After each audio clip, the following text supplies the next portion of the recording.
Lux soap விலை 32 ரூபாய். அதன் விளம்பரத்துக்கு வர தீபிகா படுகோன் மற்றும் கரீனா கபூரோட சம்பளம் 3 கோடி ரூபாய்.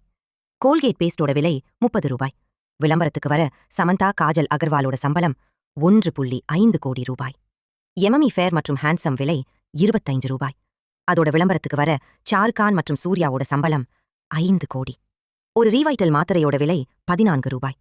ரீவைட்டல் விளம்பரத்துக்கு வர சல்மான் கானோட சம்பளம் 5 கோடி.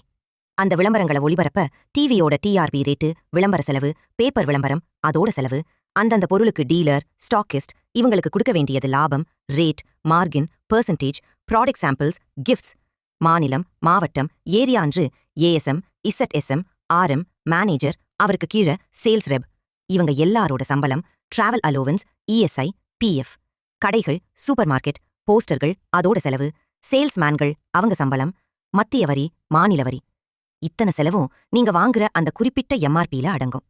இது மாதிரி நீங்க தினம் வாங்குற மற்றும் உபயோகிக்கிற அனைத்து பொருட்கள், மாத்திரைகள், டயபர்கள், நாப்கின்கள் எல்லாத்தோட கதையும் இதேதான். இத்தனை செலவுகளை தாண்டி ஒரு பொருள் நம்ம கைக்கு வருதுன்னா அந்த பொருளோட ஆக்க விலை, உண்மையான விலை என்ன?